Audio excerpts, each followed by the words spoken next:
Welcome to today's webinar event, traders. I'm your host, Sean Kozak, president and co-founder of NeuroStreets Trading Academy, and this is day one of a two-day trading summit. For those of you that are joining us for the first time, welcome. Sit back and kind of take it all in. We've got lots of information to share with you. And for those of you that have been in one of these events before or any of these summits that we've put on, it's day one of day two. So at any given time, if you're not able to stay throughout the entire event, or you need to leave and then come back, or you'd like to, watch some of it on a recording, we are recording this. We are going to send this out via email after the event. And the fact that you're here and registered automatically registers you for day number two. So you do not have to do anything. You will receive an email and you will be registered and automatically notified for day two. So before we go any further, can any of you guys tell me if you find that you use order flow in your trading? Are you an order flow trader? Do you look at order flow? Is there any type of order flow that you use in your analysis? I'd be interested to see if there's any newbies in here. If you are completely new to order flow, type the word new in the chat box. I would very much appreciate it so I know who you are and what your experience level is. Okay, so I'll give you guys a check. And while you guys are doing that, please don't forget that if you have questions, you can type them in the chat box at any time. And need to cover a quick disclaimer before we get into the material. George says Delta. Armin says he's new. George says Delta again. I use OF in your software, Frank says. Fantastic. Martin says no, he's new. Excellent. I remember that when I first got started in order flow, I was overwhelmed. And we're going to talk about that here today. We're going to declutter the noise. If you have any questions on the disclaimer, please take a second to read this so we can carry on. And we will definitely make sure that you are aware of the risks associated with the business. Okay. So I have a motto. I like to lead with this so that you understand why I am here. I am the co-founder of a trading school. We started off small. We became large in the space through all of our years of running trade rooms and selling trading indicators, and we just love what we do. We've got a great team, and it has definitely been a fun ride so far. But there comes an understanding of the industry, and the industry is that we are in the financial markets, and the financial markets mean that it is very challenging for those to succeed when the odds are stacked against those that do not know what they're doing. So I'm here to give you education and to teach you things that I've worked with thousands of traders all over the world. I'm not here to give any fluff or snake oil, no false hopes. Trading takes work, trading takes commitment, and trading takes discipline and the right tools. So that means I'm here to show you some of the tools, right? We've got a tool set. We've got lots of different indicators. Some of them are core products, and some of them are add-ons to the systems that we trade. And the goal here is to help you understand how to define a signature trade for yourself. You may trade some of the system setups that we trade, or you might even find something in today's event that really sparks your interest and hopefully teaches you something new. If you can leave here with something, just one thing that can help change the way you read the markets, I have done my job as an educator, okay, and an influencer. The goal here is to help you practice and learn exactly what other successful traders use. Okay, and that's exactly what I want to just leave this here today, is to tell you that there's a lot of people in here. I know a lot of your names by first and last name, and there's also new guys in here. Everybody starts somewhere, and a lot of this information is being used by other successful traders. Now, were they always successful? No. Do they face struggle? Yes. It's trading. But the good thing is that it works, okay? And so what we're going to do here is we're going to teach you some really, really important stuff. It is a two-day summit. It's jam-packed with information. That's why we break it down into two events. And today we are focused on order flow. We're going to talk about what the data is, what we're using to export the data, or basically look inside the data. I want to talk to you about the order flow process. This is what was really overwhelming for me when I first got started, and it still can be overwhelming for a lot of people because we tend to put an emphasis on stuff that, in my opinion, really doesn't matter. Okay, we're going to look at tape aggression, talk about what that means. We're going to look at supply and demand through the time and sales, not supply and demand through levels. We're going to talk about time and sales, supply and demand. what that means in the tape. Talk about net delta, what net delta is, how we look at it, what it can be used for, how we use it towards better execution. Trade signals, this is a big one. A lot of traders like red light, green light because it's easy. It takes away some of the decision making. But more importantly is, why do we need to rely on trade signals? Well, it doesn't necessarily mean you need to trade every single signal. It means you need to understand that the human brain, myself included, cannot do what computers can do. And we need the computers to run an algorithm to determine when things are happening in the time and sales. So we cannot process that physically, mentally on our own, and we need a computer to do that. And we're going to talk about that here today. Now, we're going to be running a promotion on the Print Profiler software. The Print Profiler software is our flagship order flow and volume profile tool set. And we're going into the holidays, so we have, you know, these savings, we'll extend them to you. So just note this: if you are interested in some of the stuff that we're using or that we teach in these events, you can get a discount due to the event. So that being said, how many of you guys started looking at just random charts? Do you remember back in the day when you first looked at a price chart and, you know, you probably loaded a 5-minute candle or even a daily time frame? You opened up your platform and it was like, you know, you had a time-based chart or a, you know, maybe even a range-based chart or a volume or a tick-based chart. But the point of the matter is that you have an open, a high, a low, and a close. Now, here's where a lot of people don't understand what's going on. Price charts are strictly just a representation of what took place over price and time. So let me kind of draw something on here for a second. Let's pretend you've got a scale here and you got prices, right? All the way to the upside. Expensive prices, cheaper prices, right? That makes sense. And then you've got time.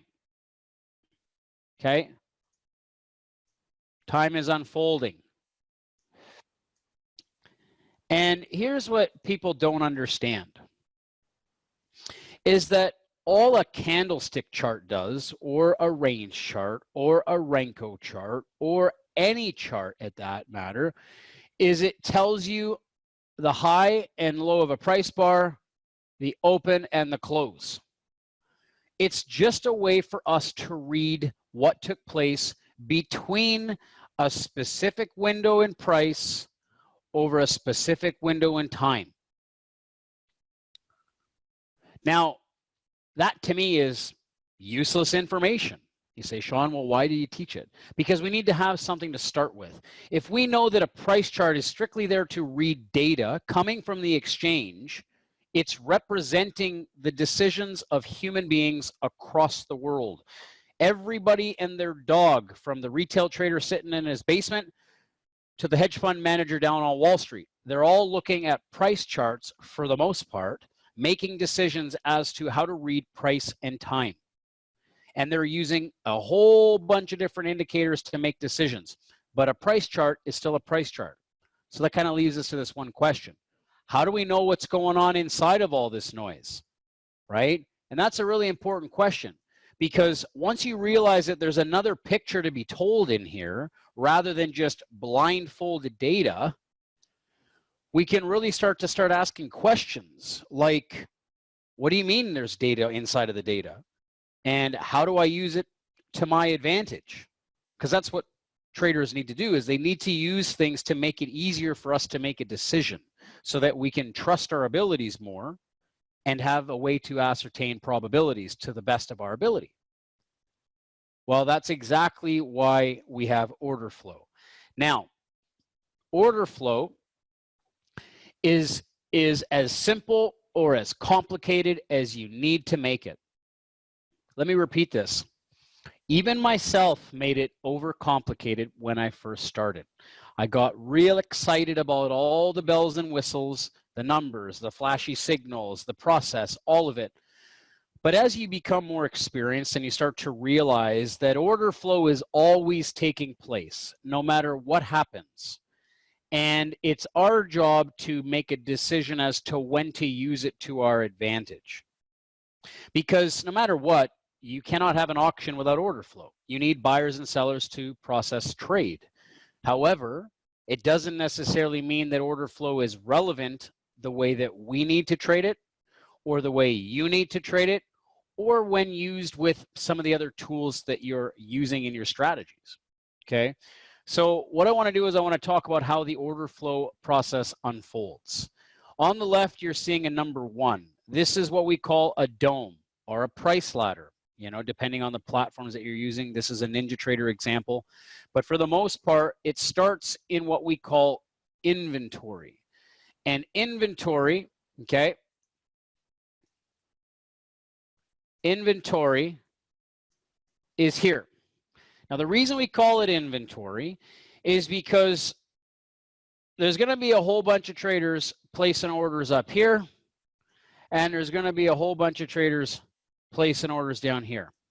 And then you get what we call the inside bid and offer, which is where the orders execute at the bid and the ask.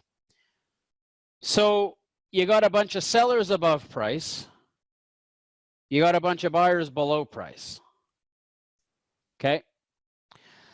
And what ends up happening is there's a lot of discussion. Okay. There's a lot of discussion around market manipulation and spoofing and ghost orders and iceberg orders and ice blocks and whatever the case may be. Heck, it doesn't matter. I'll explain why it doesn't matter. Is there anybody in here that feels that your infinite wisdom and your resources by your own computer desk has an influence over Wall Street? Give me a yes or no. Just, and I know the answer to that, but just humor me for a second. Does anybody in here feel that they have the power to move the market, or at least make an impact so that a hedge fund says, hey, I better call John Smith in his basement because, hey, he's making a decision right now? Exactly. So it doesn't matter if Goldman Sachs wants to lift 50 contracts, or if the random, you know, stay-at-home mom wants to pull her 4-contract limit order. It doesn't matter, because sometimes it could be manipulation. Sometimes it could be you and me just pulling 5 contracts because somebody called us on our cell phone and we don't want to have a resting order when we're distracted from our computers, right? Inventory is inventory, above and below price. But once an order is executed, then the story changes, okay?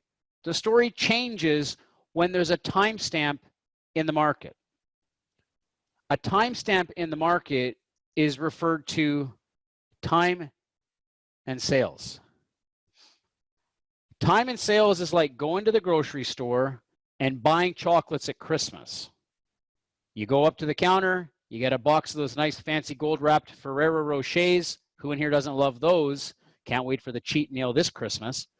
And you buy them, and they give you a receipt and they hand you your $5 change. They say, thank you, Mr. John Smith, for your time here at the store. And here you go. You now have a record of transaction. Well, the financial markets, or the time and sales window, is like a million people going and buying chocolates at a whole bunch of different price levels. Nobody knows when they're going or coming, and they're just buying and selling the market. The time and sales is a very, very rapid environment. It is constantly flowing with information. It is a very overwhelming piece of the platform that can completely confuse new traders. It can be very powerful when used correctly, but it can also be very dangerous when misunderstood. So the whole reason we take this information and we move it into the charts is so that we can use the inventory that became time and sales executed order flow, and we can start putting it on the price bars so that we can start to put numbers to the picture. And that's the order flow process. What we do is we take all of the information, okay, all of the information that took place inside this information here, the amount of contracts, the price level, the time it took place at, and we move it to the candles. And then we assign the order flow to either the left or the right side of a price bar.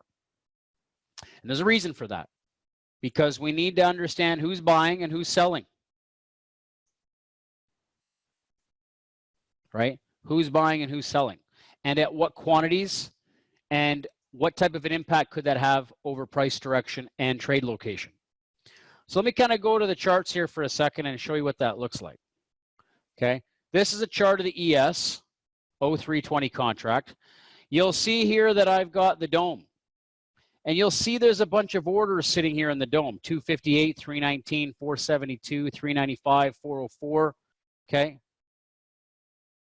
what if I just did that and put an order here? What if I did that and put an order there? Now I've got orders above and below price. Ding dong, I hear my phone ringing. I'm going to pull my orders because I don't want to have orders sitting on the chart. Did I manipulate the market? No, I pulled my orders. Okay. So why am I explaining that? Is because there is a whole lot of orders that can either be executed or pulled at a random whim. Therefore, we cannot rely on this information to be a really good bias detector or an influence to what the market could do. Now, you're going to see here that we've got this pretty fancy looking tool on the right-hand side. This is a tool called the inventory gauge, and the inventory gauge does exactly what the time and sales, or sorry, the Superdome does.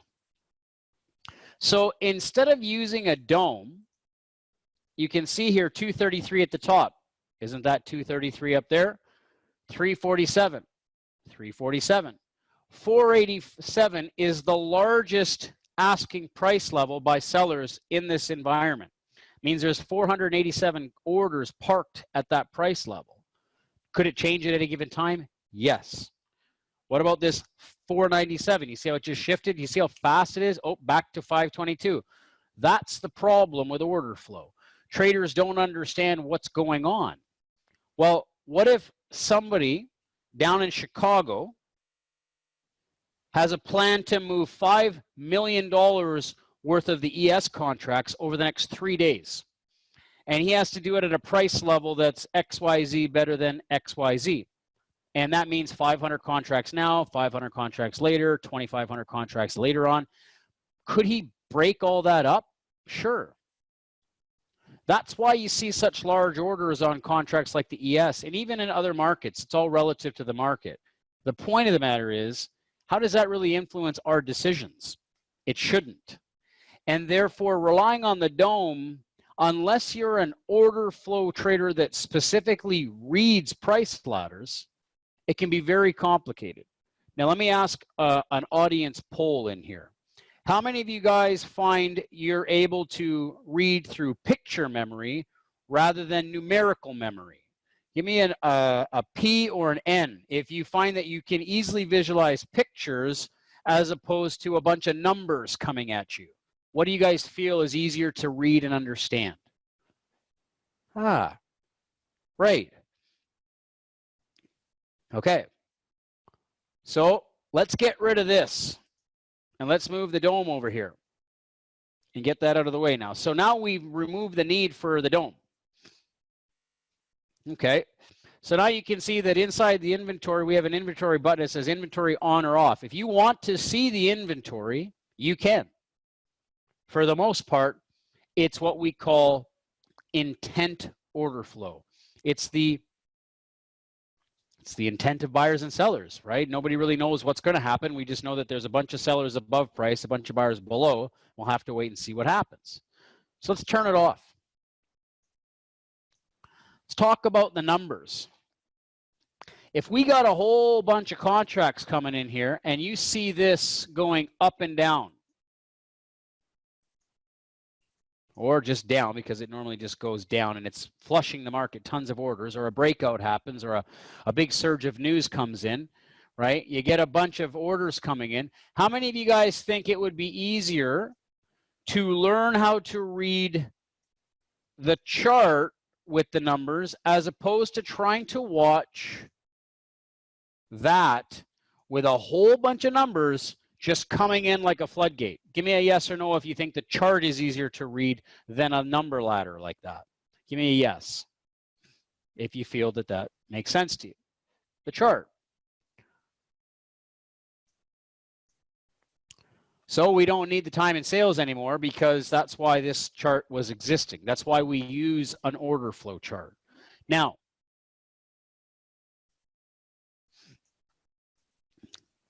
you got a whole bunch of numbers.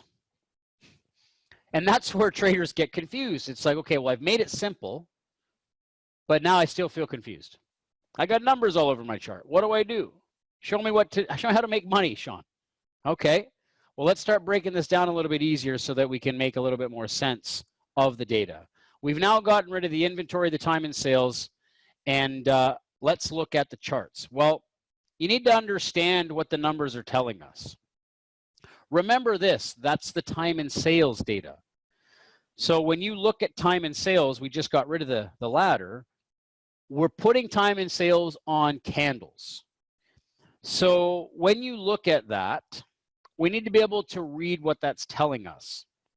So I like to call this, some people call it, footprint charts. Some people call it order flow charts. I like to call it tape aggression because we're measuring the time and sales, which is the tape.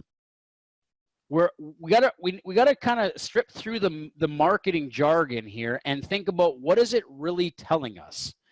I think that really helps build better belief systems around why we look at things. And it also helps us learn the proper way in which to understand the information. We're measuring the time and sales. We're not measuring footprint charts or order flow charts. It's time and sales, okay? So when we talk about time and sales, you either have buyers at the bid, sellers at the bid, buyers at the ask, sellers at the bid, okay? Or maybe I messed that up. Ask aggression, bid aggression. Keep it simple.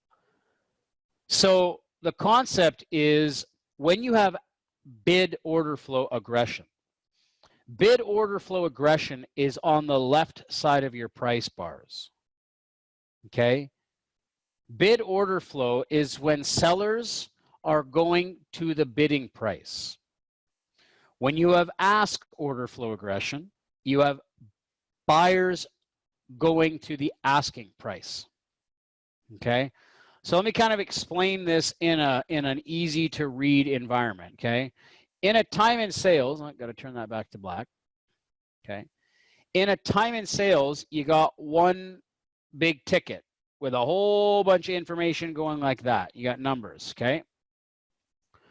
Well, that's buyers and sellers just flooding, going down super fast, okay? But if we take that information and we splice it into a price bar, pretend every price bar has two sides to it, okay? Ask is always above price, bid is always below price. So if we have the time and sales saying that there is a bunch of aggressive buying taking place, what's going to happen is buyers are going to rise to the asking price, okay? However, if you got a bunch of sellers that are aggressively going to the bidding price, we're going to have a bunch of sellers coming down and attacking the bid. It always operates on a diagonal concept. Why? Because remember, in the inventory, you got buyers and sellers above and below price. That's how the ladder works. So what we're doing here is now we have the ability to start talking about measuring the strength of that. And this is where I want to kind of stop for a second and kind of go into the power of using the Print Profiler software, okay? So, because this is a boot camp, I want it to be really valuable. Okay, let's go into the indicator for a second. Inside the indicator, we have the ability, Okay, let's just move this over for a second. We have the ability to tell the software, okay, remember we got two sides to every candle. Let's say I've got, I don't know, 202 contracts right here. And then you can see I've got 723 contracts right here. Well, let's just kind of put 212 here and 723 here. Okay, let's just kind of take a look at that. If you take 212 and you multiply it by 3, you're going to get 636. So this is greater than 3 times 212. Do you think your mind can physically do mathematical calculations as the speed of order flow is coming into the market? No, it cannot. That's why we code software for that. Look at 453, multiply that by 2 or 3, you're going to get 1300. Okay, we can create a threshold. Okay, a threshold that measures the strength of the buyers versus the strength of the sellers. Look at 17 to 108. That means that 108 is greater than 3 times the sellers coming down right now. That means the amount of buyers going up right now is 3 times greater than the amount of sellers coming down. Our software measures the threshold against the bid and the ask aggression, because I want to know that if the buyers are going up, at how much are they going in terms of the strength of the order flow? Does everybody understand that? When it's white, and I've done white and blue because I've had some requests with, you know, traders, some traders are colorblind and stuff, so I tried to get away from the red green. I put blue and white.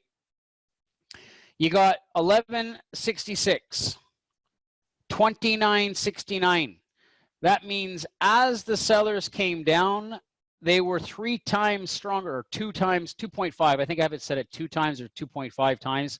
You can set it to 3 times, 5 times. That means that buyers need to be 5 times greater than the sellers if you want to see the imbalances. Okay. And that's how we can use the power of measuring time and sales data, because it's really important to see the strength of buying or the strength of selling rather than just having price go up and down. Now, let me kind of explain this in a little bit more detail. Some traders don't like to look at numbers. I don't blame you. I like to keep things looking clean and simple. So one of the things that we can do inside the indicator is we can go in here and we can turn on imbalance dots. Okay? And then what we can do is we can then understand that as prices are going up, if you want to turn the numbers off, you can, and you can basically see that the yellow dots are where, or you can change the colors for whatever preference you have, but any dots on the left side of the price bar are aggressive sellers times 2.5 threshold to the buyers. So you can see here that the buyers were 2 times stronger coming up here, 2 times stronger coming up here, 2 times stronger coming up here. Okay, instead of numbers. Visual traders like visual cues, some traders like the numbers. It's really up to you. The goal is to understand that you have tools to make reading very complicated information difficult to the human eye easy. Okay? Now, before I go any further, does everybody understand that?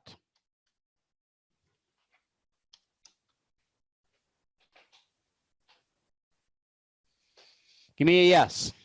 Take a second, pause. It's a lot of information to take in, right? It's a complicated subject. If everybody was day trading order flow, we'd all be millionaires successfully, but that's not how the market works. Got to learn this stuff. It's fun to learn. So I want to talk a little bit about how that can be useful, okay? So let's just say you've got, and I'm just going to use random price levels for a second. I'm just going to put a range in here because I'm not really trying to teach you specific strategies right now. I'm trying to teach you what order flow is doing and how it's used and et cetera, okay? So let's just connect the highs and connect the lows of this range, okay? Let's go back over here into this environment up here, the highs today. This was the highs on the ES, okay? Now, I want you to kind of pay attention. I'm going to just go slowly here. And we can see that that was a resistance level because we sold off from there before, right? We came up, we came down. So let's just label this and let's just coin this as resistance. Now let's just right here and let's just label that as resistance, okay? So we know that that's resistance. So if we get up here, I want to pay attention to what's going on in the print. Take a look at all the blue text. If you want me to put dots on here, I can if it makes it easier to see them. Black dots on the right, yellow on the left, okay? Now, if we go in here, you can see that as prices are rising, watch when we go up one more bar, okay? What's happening in the print? There's less buying going on. You can see the blue is disappearing. You got some white in there. What about that? Okay, what about that right there? You're starting to see a little bit more white, right? What does that mean? Like, aside from this and this, you would just say, well, that's just, it's a doji or it's a down bar, or oh, we're getting a little bit of a pullback, or some traders all have a bunch of random stuff they say to themselves. You say sellers, yeah, but nobody really knows if they're going to sell at the resistance or they're going to take out the highs or if it's profit taking. All we know is that we're getting a bit of retracement from the highs. Well, that's what we can use order flow to see, okay? We can start to see that the strength of order flow is coming in to the tape. Now you're saying, okay, wait a second. We've got an up bar. What about that? What are we seeing in those three candles right here? We're getting a lot more sellers coming in. A lot more white showing up on the left side of the bar. What does that mean? Let's not forget that the whole purpose of these bars is to measure this information as it's coming into the market. Okay, so when orders are being executed, what this is telling us is we're getting a whole lot more sellers coming in here at resistance. That's what that is telling us.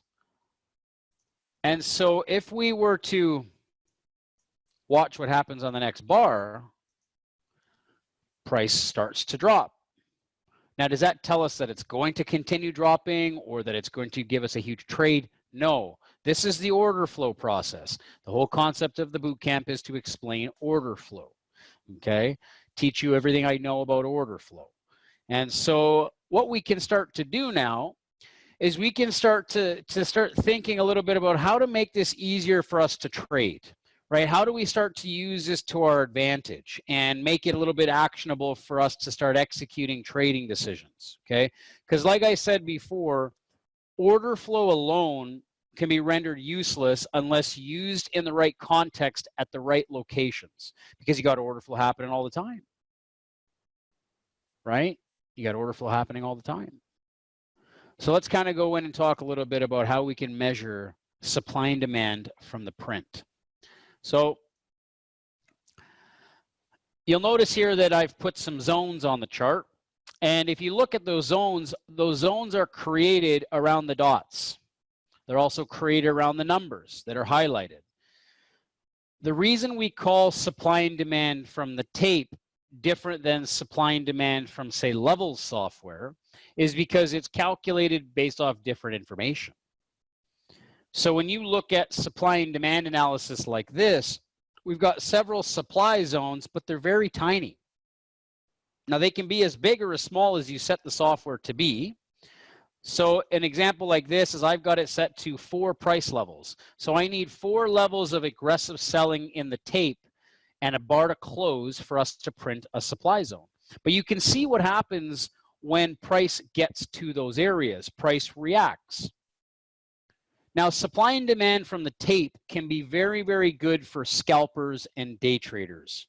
I don't think supply and demand on the tape is very evidently strong unless you're looking at really big time frames and you set the thresholds very differently.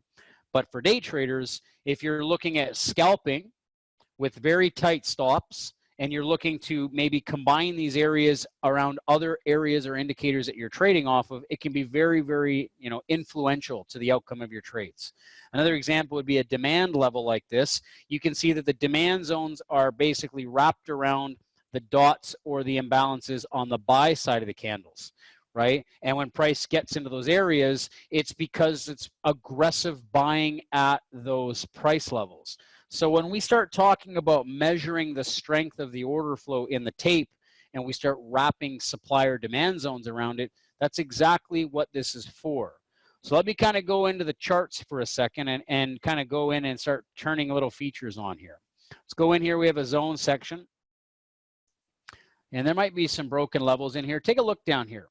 Okay, these are broken zones that were created from prior levels of supply or demand.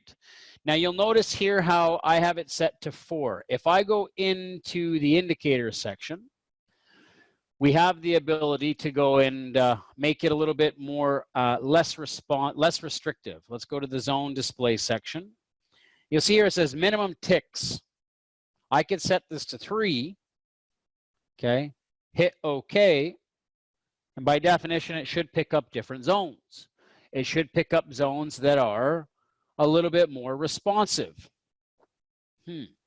We can control the strength of the tape. Now, what's really interesting is that by definition, if we know that we've got resistance up here, do we really want to be buying demand levels where big sellers are expected to step in? Think about it. If we're taking data from the tape, time and sales, it's a timestamp based off of executed order flow. And we know that executed order flow near resistance created that supply zone. We got all the way up here. What happened? Then we got all the way up here, and look what happened here. This little blue zone is a false breakout. A lot of buyers got trapped out there because it was met by aggressive sellers right away. Now, the reason this is super important is because it's all about location, location, location. If we go in here, I wouldn't be so concerned about this demand zone down here at 3201.50. I'd be more concerned about if this candle closed like this, and I know I'm at a big level of resistance, that's telling me that supply is stepping into the time and sales. When price gets up to that level, to the tick, goes right back to that level, to the tick.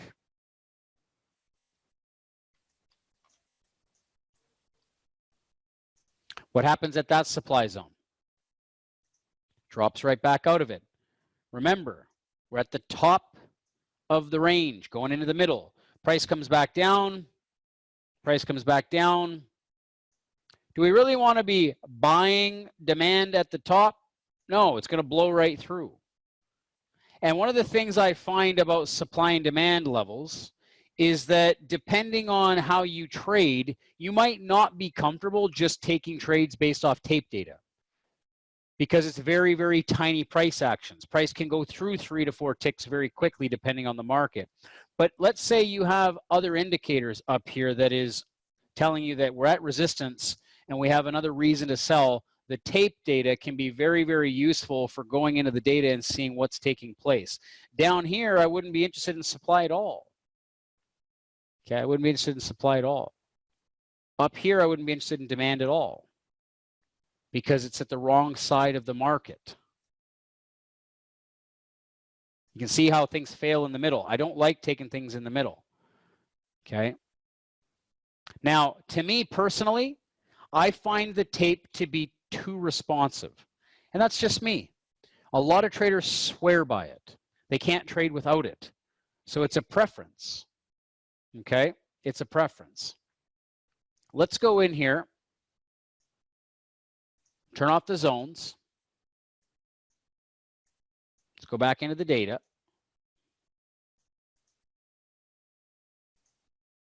Right here, and let's do that. Yeah, exactly, TJ. TJ says the dome can be sometimes too jumpy or order flow can be blowing through at certain areas. Yep, absolutely. And that's why I think combining this type of information, okay, with other areas of interest is absolutely critical.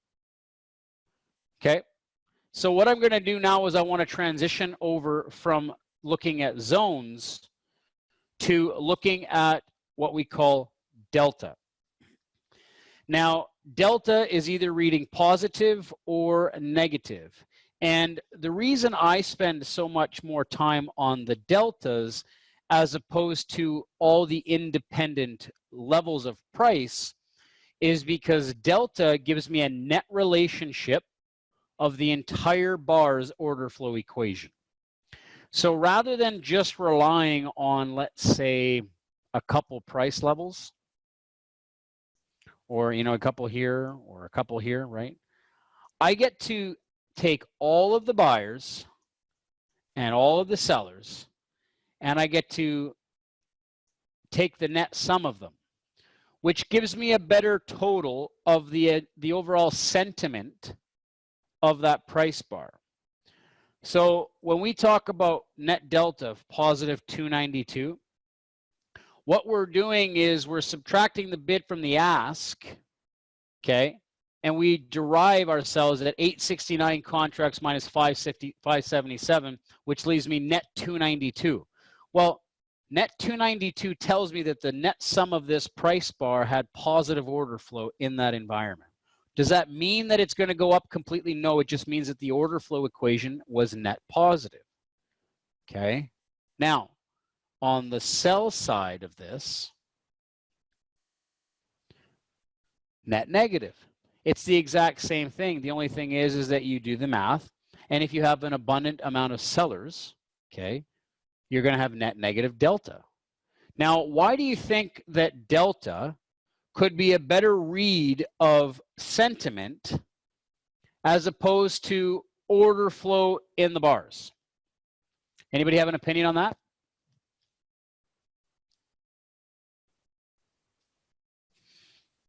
Does anybody here have a thought process on why we would look at net delta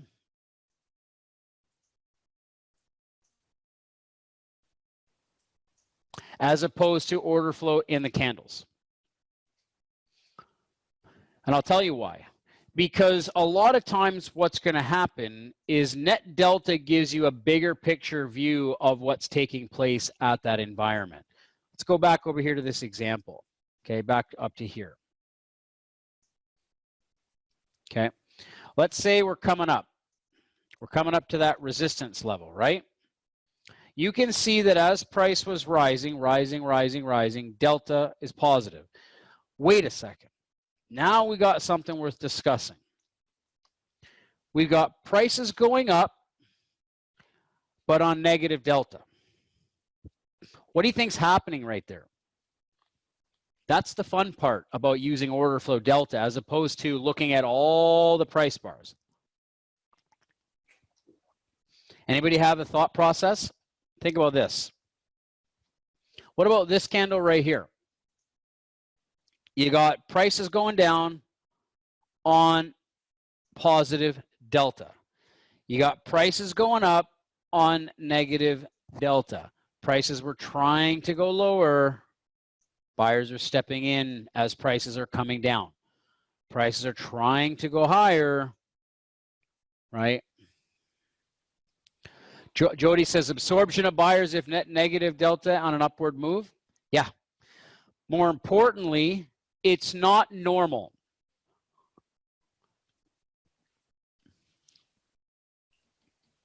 right?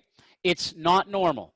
So when you see this, that's when our thinking caps should be, that's not normal. We need to start paying attention to what's about to happen here. Now, let me ask you this. Do you think the human mind can add all of that detail up? Okay. As the market's coming up, you're doing all the mathematical equations. Prices are coming up. You're adding all those numbers together on your calculator to come up with that. By the time that's happened, the market's closed. Right? We've lost the entire day because that's not how the mind can do. You can't do business. That's why we need a tool like this to be able to understand how to use that to our advantage. Now, what we should be doing is we should start trying to make things a little easier for ourselves and realize that, hey, we've got something that doesn't really make sense here. Prices are going up, negative delta. Then we start seeing delta increase. So look at the 920 to 1745. Do you notice how the negative net delta got bigger at the highs? That means the selling delta is increasing. Now we got some buyers up there. That's understandable. Sometimes you're going to have price trying to break out. And then all of a sudden we see an increase in delta as price rolls over. So I want you to talk a little, I want to talk a little bit about this pattern. Okay. We had an increase in sellers. We had an increase in sellers on the pivot. What do you think all these buyers are doing up here? They're grabbing the oh shit handles and they're stuck. Okay. Now, how do you know that's going to happen? You don't. That's why you have to rely on delta. You have to rely on an area of interest. You don't just rely on delta alone. You do not just rely on order flow alone. You do not rely on it independently unless you're specifically a master of order flow. If you're somebody like 90% of all other traders that is looking to increase their edge, it is critical to take the order flow data and put it to use at areas where it matters. Okay? So one of the things that I like to do is I like to rely on trade signals to help make that process a lot easier. Okay? So let's kind of talk a little bit about what that means and what that looks like. Inside of the indicator suite, we have what we call order flow signals. And this kind of bridges on the delta. It also bridges on the order flow sequence and also the way in which orders come from the time in sales. Now there's 3 signals that we've coded in here on the order flow side, and we do have plans to add to this, and we've got some other development discussions, but the more important part is what these signals are telling us. Okay, first and foremost, we have a trap trader signal which measures exhausted order flow at the highs or lows of price. Delta divergence looks at price and net delta and when they diverge from each other. And then we have a combined signal that bridges the two together. Now, the reason we code signals for this is because it is physically impossible for our human minds to see this in the market as it's happening. So let me kind of explain what it looks like. When we have exhausted volume, it's when buyers or sellers try to drive prices lower or higher, but they can't, and they get stuck at the highs and lows of price exhaustion. A lot of times you'll see these on pullbacks or on the beginnings of reversals, and you really don't know if it's going to be a directional shift unless it's at areas of interest. So you're going to have exhausted volume happen all over the place, or price would not turn from area to area. But what we need to see is we need to see declining order flow at the highs or lows and price getting stuck in those locations. Now, we call these trapped traders because really buyers and sellers are trapped at the opposing side of price. Now, on the other side, okay, well, before we go in here, let's take a look at that, what it looks like on a chart. Okay, let's do this. Let's go in here, turn net delta off for a second. And let's go in here and turn on the indicator signals, trap traders. Okay. So let's just go down here to, it's interesting, I took this trade today. It wasn't a trap trader signal that I was trying to trade, but it did happen. So let's use this example. Okay. Let's turn on the print. Okay. Let's turn on the print. And let's go into this bar for a second. Let's just analyze the numbers. Okay. When price was coming down,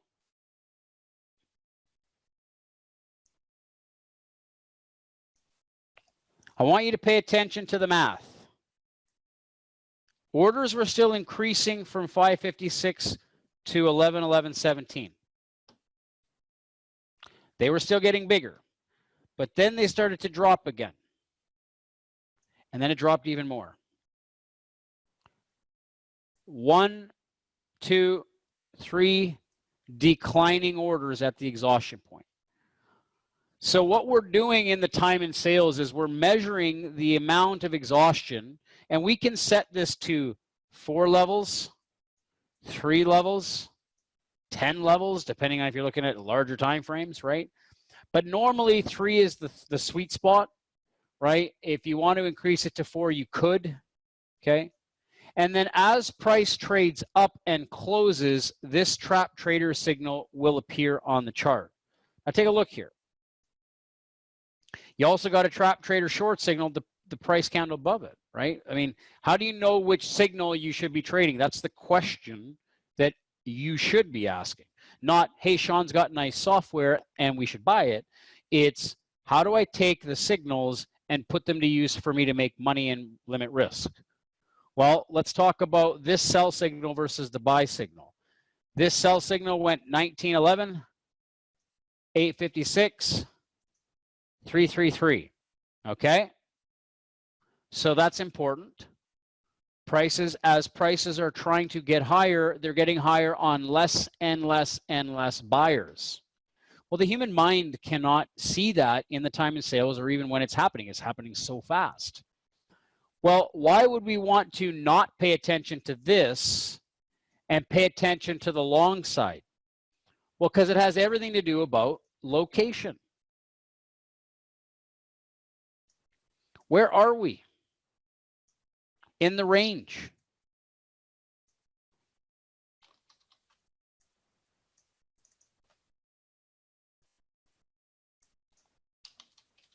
We're at support. When buyers are expected to step into the market and we start seeing net delta coming in here at the bottom, look at this. Look at this trap trader. This is a perfect example of price trying to drop into support on negative delta, and they still couldn't drop it down. Price could not drop on negative delta at support. That is a huge indication that the buyers are absorbing the sellers and they're getting ready to rip it to the upside. Okay. You can see it's like we had, it's like random things that take place that are out of context. Does everybody see that? We should not be paying attention to sell signals when we are in areas of support, because that is out of context. You're going to see it sometimes. This is in context, in the right location.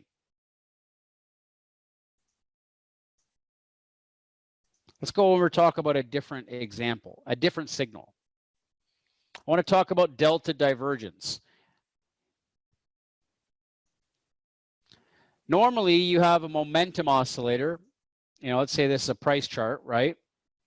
And you got your sub panel, and you got momentum rising, and so normally what happens is you got, people are analyzing price going higher, momentum going lower. You say, well, that's divergence, right? I know that. That's price is going higher, momentum is going lower. That's divergence. What we do is we look at it from a different perspective. We're not using momentum. We're using price but we're using order flow, primarily net delta. Prices are going higher, higher, higher, and it reverses after making higher highs in price on negative delta. So prices were able to go higher, but on negative delta, and reverse. Prices going lower, lower, lower low, price reversed on positive delta. That means as prices were going lower, we reversed on positive delta. As prices were going higher, we reversed on negative delta. That is what we call delta divergence. It can be very good, but here's the thoughts on this, because I'll give you decades of experience. Delta divergence is a very fast signal. You get a lot of them. So what I normally tell traders is if you want to use delta divergence, I would combine them with the trap trader, because now what you're doing is you're stacking delta divergence and exhausted volume on the same bar. And it's kind of like running two algorithms inside of your order flow software to identify really, really strong environments where price can be very powerfully influenced by exhaustion and net delta transitions. Okay, so let me give you an example of what that looks like on a chart. Okay, if I go in here and I turn off the trap trader and I turn on the delta divergence, you can see you're going to get a lot more signals. Okay, now if I go in here and turn on combined signals, let's go here, turn delta divergence off, and let's find that you're going to have less signals. You're normally going to see them at key areas because it's when price and order flow mix. I'm going to turn delta off for a second, a little easier to see, easier on the eyes. Turn off the support, let's turn off the resistance. And let's just kind of go down here to the lows, right? Take a look at this low down here. This candle right here is a combination of two order flow algorithms running inside of the time and sales. And if we separate the data and we go down into it, what's happening, let's turn net delta on again. Prices are going lower and reversing on positive delta, but at the same time, we had a declining sequence of order flow inside the lows, which is an exhaustion of volume, which is interesting enough because it's a higher low retest before they rip it up. And then you can see where the buyers step in and you can see the aggression in the tape. That's what we call a flush and go or a stop run, or it's not so much a stop run because stop runs hit out the lows, but that's normally what we see, an exhaustion lift pattern. And how can you identify that in other areas? Well, it's very easy to see when you just look at any past signals that created big moves. Okay, let's take a look here at the highs right here. This one right here created, okay, this one created right here. Price is going up, came down, higher high, reversal on net delta. But the question is, what happened in the volume? Well, if we go and we take our magnifying glass out and we go into the time and sales, we can see that we had 4 sequential declines of order flow.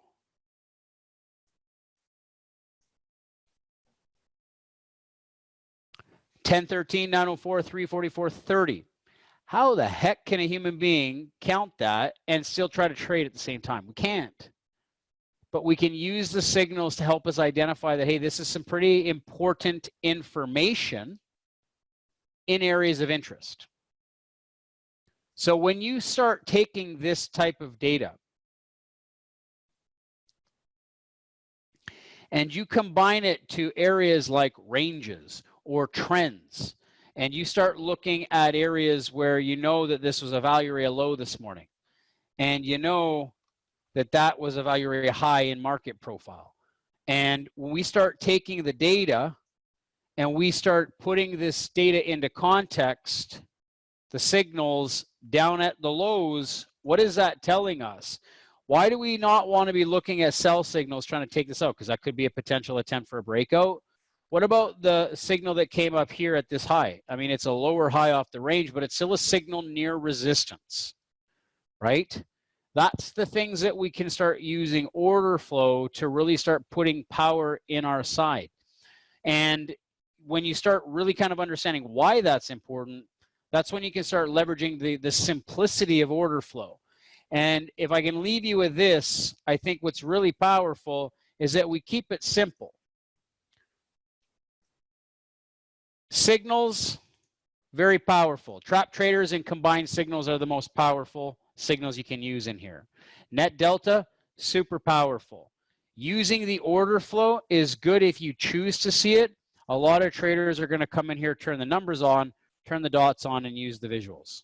And they're going to rely on the visuals to see that in the tape. It'll keep it a lot cleaner and a lot easier to see. Now on the ES, you can set the thresholds to be different. Obviously on the ES, there's a lot of volume. I personally don't like to have so many dots on my chart, so I would increase it to 3 or 4 times the threshold. So if I go in here to the strength of the imbalance, and I go in and we adjust that, bar display, indicator display, and we go in here to print display. Let's go and find this. And let's go and find that.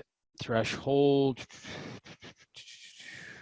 zones, imbalances, multiplier right here. Let's say I want to do it at a 4 times multiplier. It's going to reduce the amount of dots you see on your charts.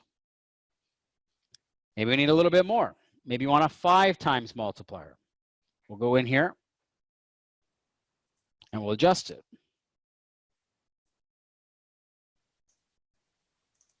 Maybe you want a 6. And you have the ability to come in here and adjust the strength of the imbalances to make them less responsive. Now take a look here. There's a lot of selling coming in on these bars. That means that the strength of the selling into that bar was really, really powerful. And also knowing that the strength of this is now at 6 times the threshold, and we start to see adding a zone to that, you start paying attention to when supply and demand is created from very strong imbalances. That's when you can start putting a lot more emphasis on the supply or demand levels because they're created from much bigger impact, okay, at the right locations.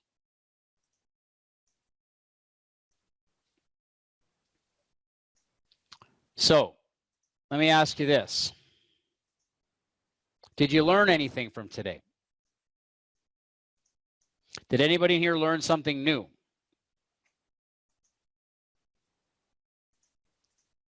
Based off of the information that I gave you. The important part is whether or not you learn something new when you attend these types of events. Byron did. Adam says yes. Felix? You'll have to rewatch it a couple times, Brian. Absolutely. Terry says, I like to keep it simple. Thank you for keeping it simple. Great stuff. What I've learned is traders already have enough to do in terms of keeping trading under wraps, right? And what's really nice is that once you learn it, it's really about when you apply it. And the way I always do things is I like to do things to keep it simple. So I'm going to give you a little cheat sheet, because I like to do that. Okay, and we're going to call this the order flow cheat sheet.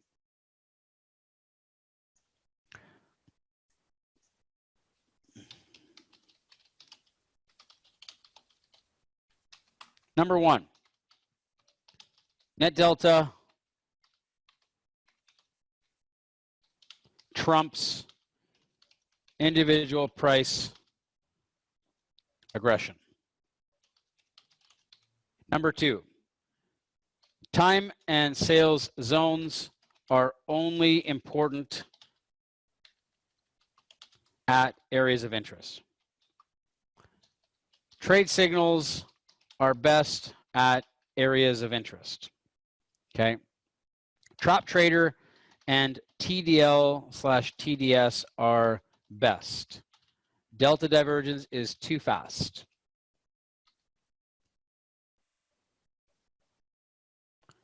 Oh, you can change the text on that, Kevin. It's a setting. There's you do not have the wrong version. You just can go in and write. You could put lollipop in there and it'll read lollipop. Right? It's a setting that we've put in there. You can change it. Some people like to just put PL because they don't like the wide graphics. If you got a bunch of other indicators on the top. I like to just put L in there because it stands for lean, and this is the final version we've made to be lean, which is nice. Okay, so let's talk a little bit about aggression. Aggression measures time and sales. Set this to a minimum of 3+. Okay. Set the Trap Traders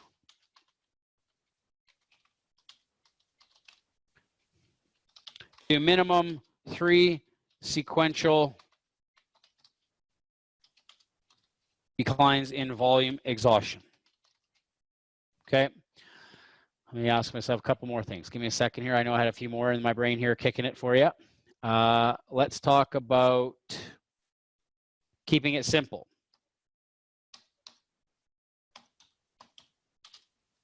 Order flow happens all over the place. We only concern ourselves with area of interest and when used in confluence with other indicators. And the last one here, very important, I put extra stars.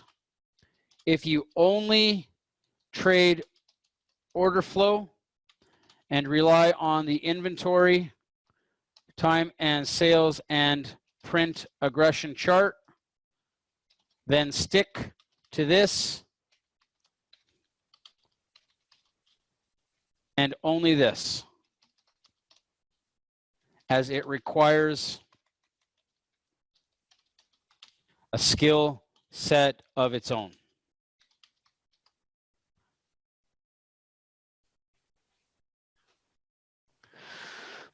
Okay, and this is just me on, you know, this is one of our biggest products that we sell in the company.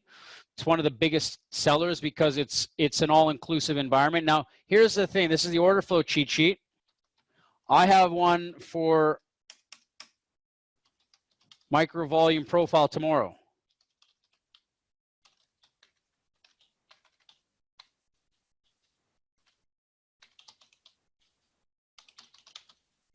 Coming mañana. A little bit of Spanish for you. Okay? Coming mañana. So the reason this is important is I want to tell you a little bit about the reason why we break this into a 2-day summit. Okay? How many of you guys felt that that was a whole lot of information to take in today? Que bueno. Give me a yes if you found that that's like it's like a fire hose, right? Got print and we got zones and we've got signals and we've got tape and it's a lot, right? So we got to take it in, and our brains only learn at certain speeds, right? We got to take it in and be like, God, the Sean guy just keeps throwing stuff at me, right? Well, I want you to know this, so that when we built the tool set, what I did was I studied all of the platforms, all of the other vendors, and all of the other order flow tools that were in the available space at the time, and all of the volume profile platforms and all of the volume profile studies and all of the other things that are available in the space. And what I found was that there was just so many tools out there that you had to buy like 1 or 2 or 3 and all of these different indicators to be able to do it. So I said, why don't we just build a print profiler that does all of the order flow requirements that we need, plus all of the volume profile that we need on a micro and a macro level. So what I did today was I went through all of the order flow. I went through all of the print, the volume data, the imbalances, the trade signals.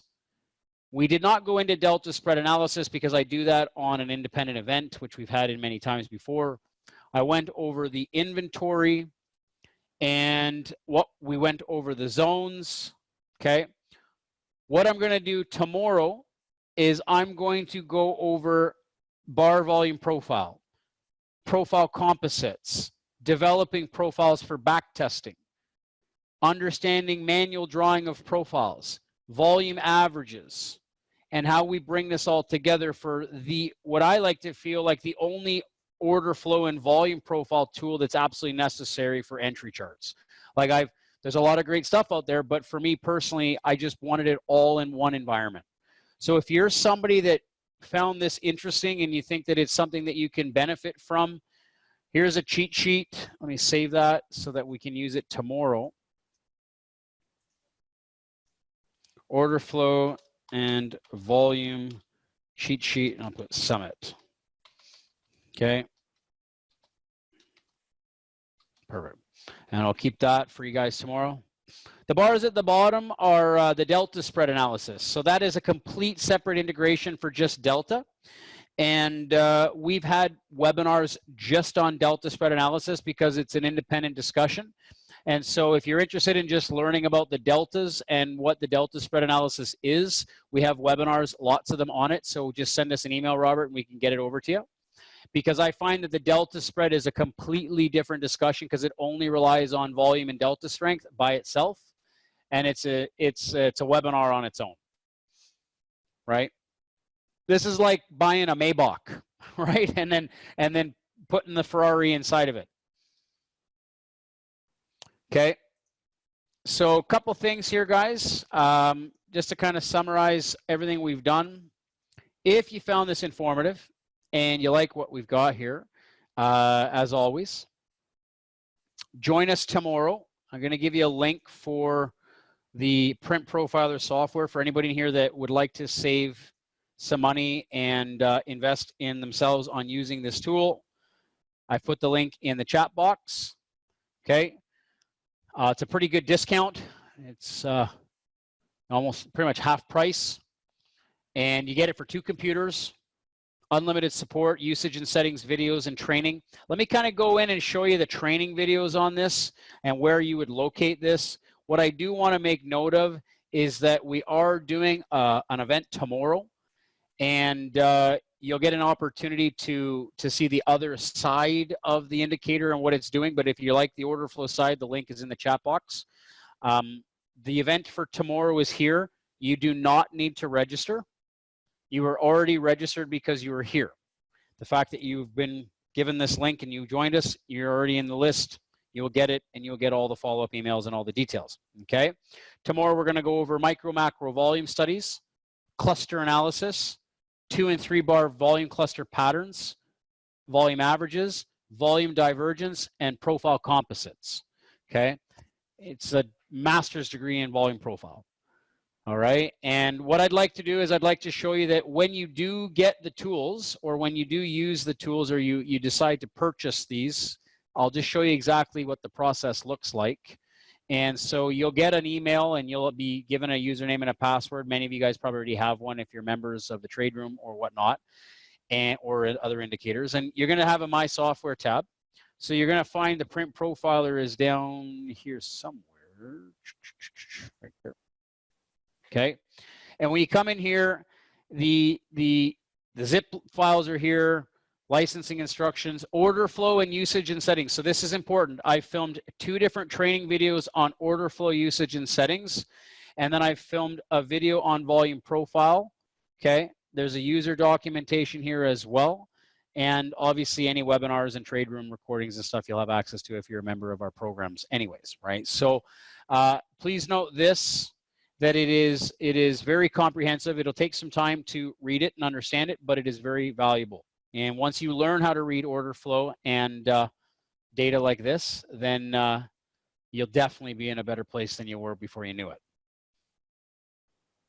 Robert wants to know if delta spread analysis is in the members area. It is in the user documentation, and we're actually adding more to it. We have a new user manual coming out very soon. But I'll make sure, Robert, if you just send us an email, I'll get Ashley to send you any links and videos to those. Okay. So once again,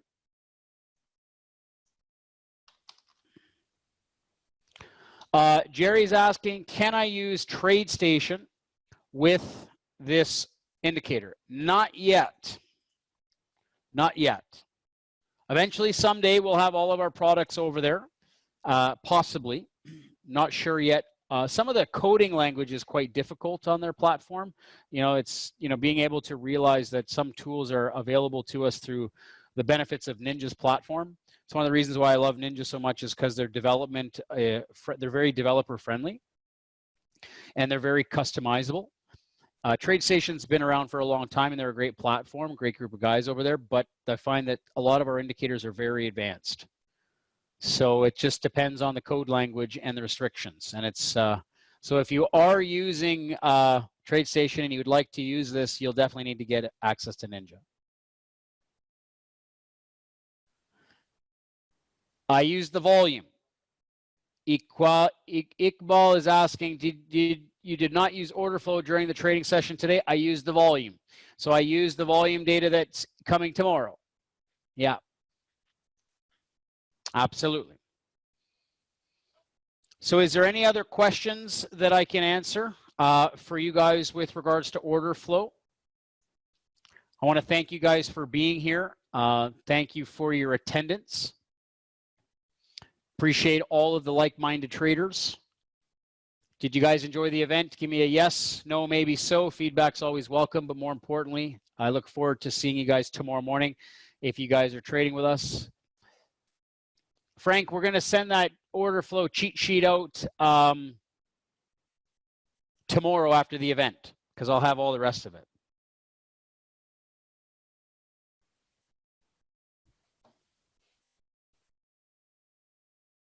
Terry, not a problem. Derrian. Excellent, guys. Take care, traders, and we'll see you bright and early tomorrow morning for another kick butt session in the markets. Let's crush the markets this week and then end for a great holiday. Take care, guys, and we'll see you tomorrow.